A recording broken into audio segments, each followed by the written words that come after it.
In 1876, train travel meant starvation between stops.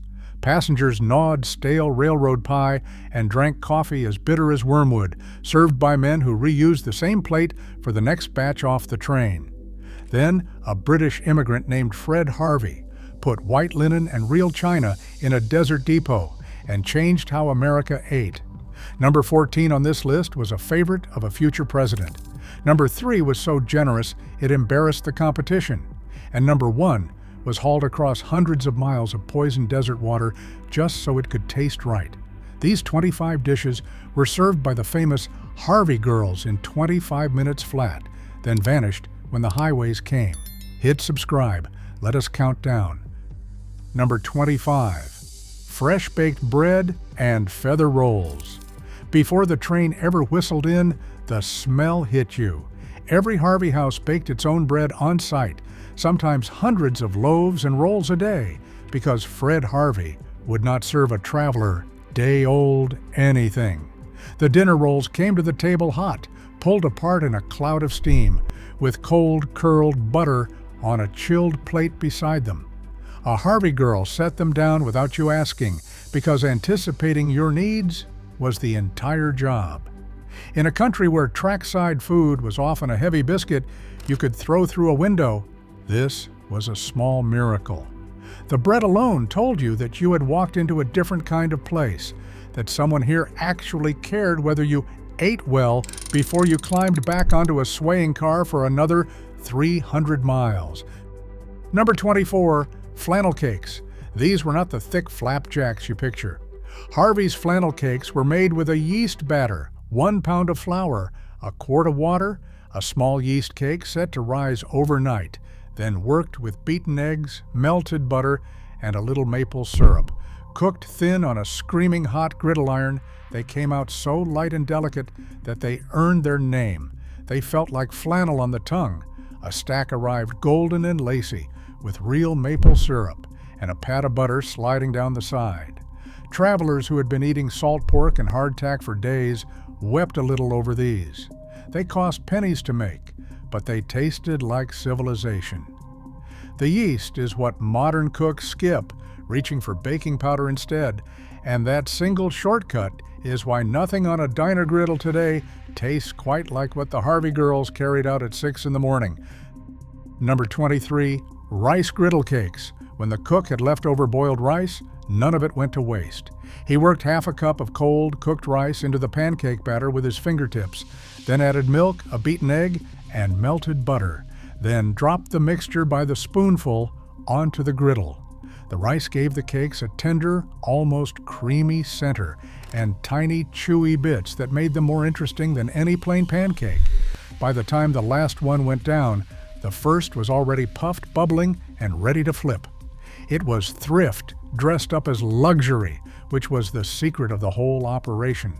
The cook stretched yesterday's rice into this morning's breakfast, and the passenger had no idea he was eating leftovers. He just knew it was the best breakfast he had eaten since leaving home, somewhere 1,000 miles back east. Number 22, Harvey French toast.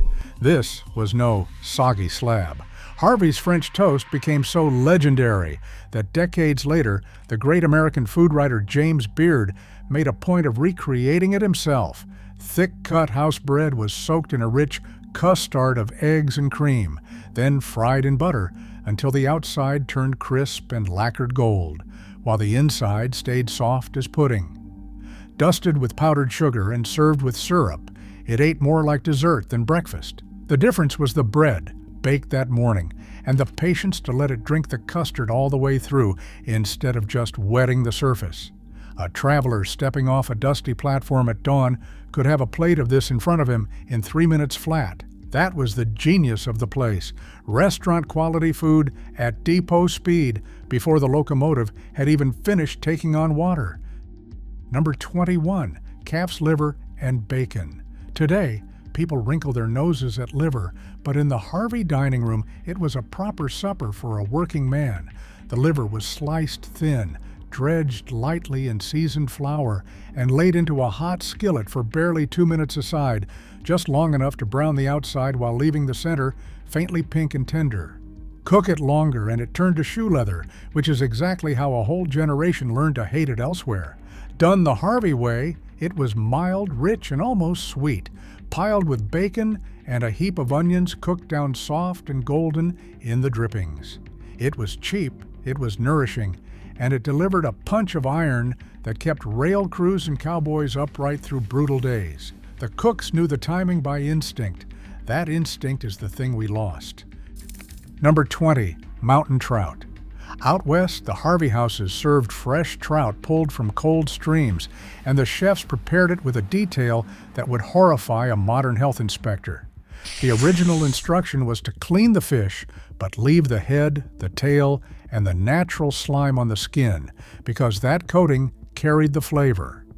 The trout was poached gently in a court bouillon of fish stock, onion, bay leaf, cloves, vinegar, and lemon, then served whole, often finished with butter and toasted almonds. The flesh came away from the bone in pale, sweet flakes. For a traveler crossing a continent of salt pork and beans, a delicate poached trout on good china was an almost unimaginable luxury. It tasted of clean water and cold mountains. It told you that the West was not just dust and danger, that there was something beautiful out here worth crossing the desert for. First pattern break. Here is the part the movies never explain. You only had about 25 minutes. The train stopped to take on water and coal, and that was your window. So Fred Harvey built a machine out of human beings. As the train approached, a conductor wired ahead exactly how many passengers wanted the full meal and how many wanted the lunch counter. The kitchen was already cooking. When you sat down, a Harvey girl took your drink order using a silent code with the cups. A cup turned right side up meant coffee. A cup upside down meant hot tea. Upside down and tilted against the saucer meant iced tea. Tilted the other way meant milk. A second girl, the drink girl, read those cups and filled them before the first girl finished the table. No words. By the time you sat, your soup was nearly there. You ate a 4-course meal and made your train. It was an assembly line of hospitality, 50 years before fast food pretended to invent the idea. Number 19, oysters en brochette. Yes, oysters in the middle of the New Mexico desert. The Harvey cooks dried large oysters, seasoned them with salt and cayenne, wrapped each one in a strip of parboiled bacon, secured it with a toothpick, then dipped the whole thing in flour, egg wash, and fresh breadcrumbs. Threaded onto skewers and fried in hot lard until golden, they came to the table on toast points with lemon wedges and parsley. You bit through the crisp shell into the smoky bacon and the briny burst of the oyster underneath. Travelers could not believe they were eating fresh seafood hundreds of miles from any ocean. That was exactly the impression Harvey wanted to make. He was selling the impossible, and he delivered it on a plate, hot every single day, while the locomotive hissed outside the window. Number 18, Blue Point oysters and little neck clams on ice. For the grandest meals, especially aboard the dining cars of the California Limited, Harvey served Blue Point oysters on the half shell and little neck clams over crushed ice. Raw, cold, glistening, with lemon and a dab of horseradish, they opened a fine dinner the way the finest restaurants in New York or San Francisco would. To a rancher or a homesteader who had spent the season eating beans out of a tin cup, the sight of a silver tray of raw oysters in the middle of the prairie was almost unbelievable. The clams snapped with sweetness. The oysters tasted of the distant sea. Harvey was not just feeding people, he was performing a kind of magic, proving that the West had been tamed enough to deliver the same elegance the East took for granted, all of it riding the rails on ice. Number 17, Bullfrog Sauté Provençal. The Harvey chefs, many of them trained in France, were not shy about ambition. Frog legs, sautéed in butter with garlic, shallots, onion, fresh mushrooms, and diced tomatoes, finished with parsley and olives and served from a chafing dish, appeared on Harvey menus as a genuine delicacy. The meat was mild and tender, somewhere between chicken and fish, soaking up all that garlicky butter. Eastern travelers who fancied themselves sophisticated were delighted to find a dish in the middle of the frontier that they would have expected only in the dining rooms of Paris. It was a flex, plain and simple. Fred Harvey wanted the wealthy passenger to understand that stepping off the train into a dusty western town did not mean stepping down in the world. If anything, the food was better than what they had left behind in the city. Number 16, prairie chicken and quail. Harvey believed in local food long before anyone called it that. Local hunters and producers supplied the houses with prairie chickens, which are a kind of grouse, along with quail and other wild game from the surrounding plains. The birds were roasted or pan-fried and served with rich gravies, often on toast to catch every drop. The meat was darker and more flavorful than barnyard chicken, with a faint wildness that spoke of the open grassland just outside the window. It was a taste of the actual place you were traveling through, not some imported idea of fine dining. Harvey's own farms supplied the milk, butter, and eggs, and refrigerated boxcars hauled in the rest. But the game on your plate had been running across that prairie days earlier. You were eating the West itself, plated beautifully and served by a girl in a spotless white apron. Number 15, Harvey cheese soup. This was the dish that a future president could not get enough of. A favorite of Harry Truman's, first at the St. Louis Union Station House and later in Kansas City. It was a thick, velvety soup built on beef broth and grated sharp cheddar, smoothed with a butter roux, then enriched with light cream, a hit of Worcestershire, and white pepper. Simmered slowly until silky and served with warm toasted crackers crumbled on top, it was pure comfort in a bowl, the kind of thing that made a tired traveler close his eyes on the first spoonful. It was rich enough to be a meal, and humble enough that anyone could love it. Truman certainly did, ordering it for years across 2 different stations. When the man who would run the country had a regular order at your lunch counter, you know the cooks are doing something right. Number 14, red snapper a la Creole. On the famous meals by Fred Harvey dining cars, red snapper came dressed in a Creole sauce, peppers and onions and tomatoes, stewed down with spice until they hugged the fish in something bright and savory. It was a nod to New Orleans, where Fred Harvey himself had worked as a young man, and it carried that same bold Gulf Coast soul. The snapper stayed moist under the sauce, flaking into clean white pieces shot through with the warmth of the peppers. Alongside it on those same menus, you might find roast squab, prime roast beef au jus, and pistachio ice cream, a spread that would not embarrass a city hotel. And remember, this was rolling across the desert at 40 miles an hour. The kitchen was the size of a closet. The fact that any of it reached the table at all, let alone tasted this good, was a small daily wonder. Second pattern break. Here is what almost no one knows. Fred Harvey built a French restaurant empire in the American desert on purpose.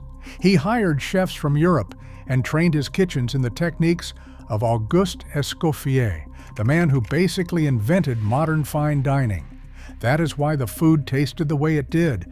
These were not short-order cooks. They were classically trained professionals working in train depots, and the supply chain behind them was staggering for the time. Twice a week, special refrigerated boxcars carried California fruit, vegetables, and fresh seafood east to the kitchens, then carried Kansas City beef west on the return trip. Because the alkali in western water was so foul it would ruin coffee and sicken passengers, the Santa Fe hauled clean drinking water by rail to every single house. Harvey spent money most businessmen would have called insane. He understood something they did not. People will never forget how you made them feel at the table. Number 13, prime rib au jus. The beef was a point of pride because much of it came from Fred Harvey's own ranches. The prime rib was roasted slow until a dark, seasoned crust formed over a rosy, tender interior, then carved thick and served swimming in its own natural juices, the au jus.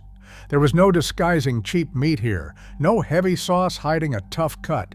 This was the real thing, the kind of roast that a working family might see only at Christmas, available to you in a railroad depot for the price of a regular dinner. The choicest cuts were reserved for the dining cars and the grand hotels. You cut into it, and the knife went through like butter.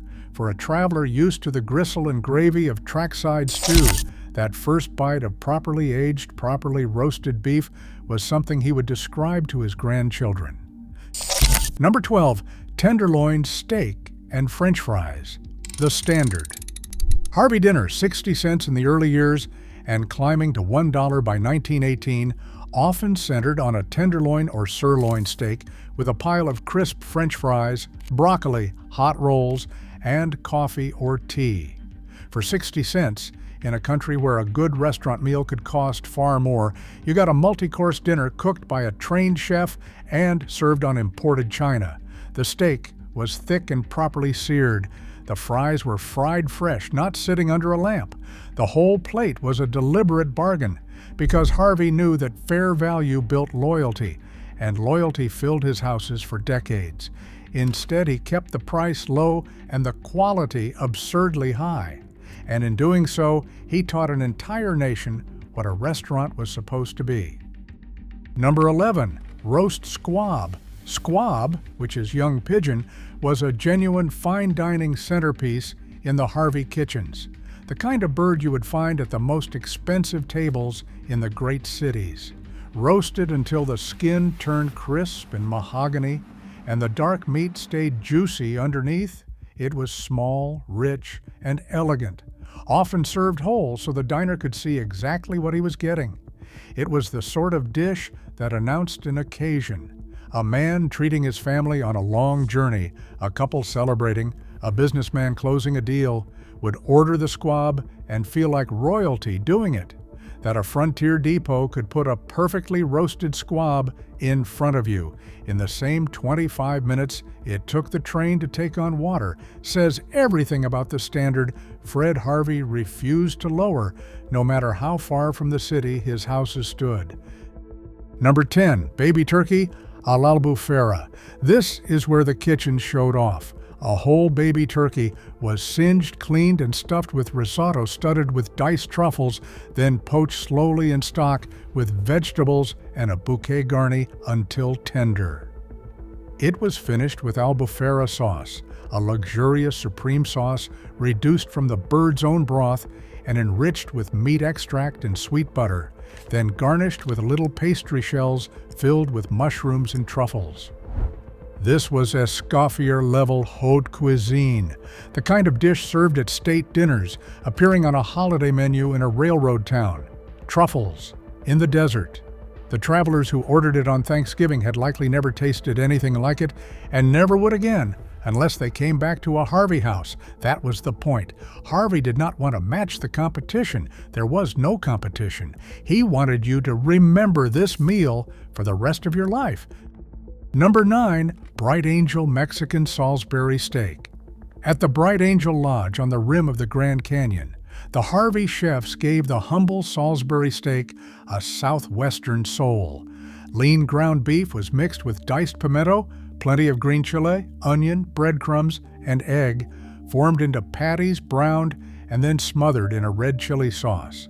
It took a cheap cut of meat and turned it into something with real fire and character, the green chile bringing a brightness and heat that plain beef never had. This was Harvey doing what he did best, honoring the food of the actual region instead of pretending he was still in New York. A traveler standing at the edge of the greatest canyon on earth could sit down to a dish that tasted unmistakably of the Southwest. The place and the plate matched. Few restaurants then, or now, bother to make that connection so completely. Number 8, La Fonda chicken with red chili and almonds. At La Fonda in Santa Fe, the chef created a chicken dish so good it went out nationwide on the Associated Press wire, recommended to housewives as a meal to warm a fall-chilled throat and the cockles of the heart. The chicken was salted, rolled in a mixture of chili powder and flour, and roasted until brown, then dusted with more chili, garlic, and a teaspoon of cumin seed before slow roasting in stock for 3.5 hours. The gravy was finished with a 1/4 pound of melted butter poured over the bird, and the whole thing was showered with toasted almonds. It was deeply spiced, rich, and unlike anything in the standard American cookbook. This was the Harvey Company doing something quietly radical.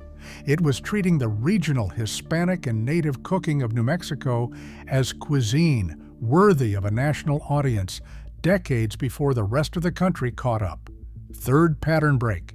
Here is the secret ingredient that modern chefs are only now rediscovering, and it is not an ingredient at all. It is respect for local food. While the rest of America was busy flattening everything into bland sameness, the Fred Harvey Company was preserving and elevating the cooking of the Southwest. Green chile, red chile, cumin, the dishes of New Mexico, and the vaquero borderlands. Harvey put these on white tablecloth menus and served them to wealthy tourists from Chicago and Boston. He hired native artists and sold their work. He helped turn the Grand Canyon and Santa Fe into destinations. Today, every farm-to-table restaurant bragging about local sourcing and regional heritage is doing, on a smaller scale, exactly what Fred Harvey did a century ago. He understood that the food of a place is the soul of a place. We are still catching up to a railroad caterer who figured it out in the 1880s. Number 7. Empanadas with hot vanilla sauce. At La Fonda, the chefs made dessert empanadas, pastry turnovers filled with a mixture of finely chopped cooked beef, mincemeat, suet, oregano, sugar, and grated lemon peel. The edges were fluted, the tops pricked to vent steam, and the whole thing was fried in deep hot fat until crisp and golden. Then came the part that made it unforgettable. They were served with a hot vanilla sauce, a silky pour of butter, cornstarch, sugar, boiling water, and real vanilla. The contrast of the savory, sweet-spiced filling against the warm vanilla cream was the kind of thing you would expect from a sophisticated pastry chef, not a depot kitchen. It blurred the line between dinner and dessert in the best possible way. Travelers remembered these for years. It was comfort and surprise on the same plate, and it sent you back to the train with something sweet to think about across the long miles ahead. Number 6. Apricot honey custard. From an original Harvey recipe box of more than 200 cards comes a custard that sounds almost too simple to be special. 4 eggs were lightly beaten with a teaspoon of salt, a cup of apricot nectar, and a couple of tablespoons of strained honey, then baked gently into a smooth, trembling custard. The apricot gave it a soft golden color and a tart, sweet brightness, while the honey rounded everything into something mellow and floral. It was the kind of light, elegant finish the Harvey kitchens excelled at, a dessert that did not sit heavy after a big meal. Custards like this turned up across the houses because they were cheap to make, used the eggs and dairy from Harvey's own farms, and tasted refined far beyond their cost. It is exactly the sort of quiet, lovely dish that vanishes from a culture when convenience takes over, replaced by something from a packet that only pretends to be custard. Number 5. Pistachio ice cream. On the dining cars of the California Limited, dinner ended with pistachio ice cream, pale green, cold, and studded with real nuts. Picture it. You are crossing a blazing desert in a wooden rail car in 1900. There is no refrigeration as we know it, and a Harvey girl sets down a dish of freshly made ice cream in front of you. The cold alone felt like a miracle. The flavor, nutty and sweet and smooth, was a final flourish on a meal that had no business being this good in the middle of nowhere. Ice cream on a moving train across the American desert was the kind of impossible luxury that built the Harvey legend. It was Fred Harvey saying, in the language of dessert, that no journey was too rough and no place too remote to deserve something beautiful at the end of supper. Number 4. Welsh rarebit. This British-born dish combined sharp cheddar melted with ale or beer, mustard and Worcestershire into a thick, savory sauce poured bubbling over toast. It was a Harvey favorite that suited the chain's English roots perfectly. Fred Harvey, after all, was a Liverpool boy who never lost his accent.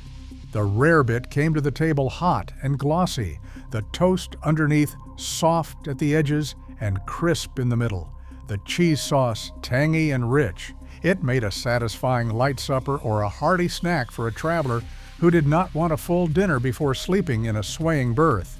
It was humble, fast, and deeply comforting, the savory cousin of the cheese soup that a president loved. Today, most Americans have never even heard of it, but for decades it was a reliable, beloved fixture, the kind of warm and simple thing the Harvey houses understood was just as important as the truffles and squab. Number 3, the Harvey pie. Here is the dish so generous it became a legend.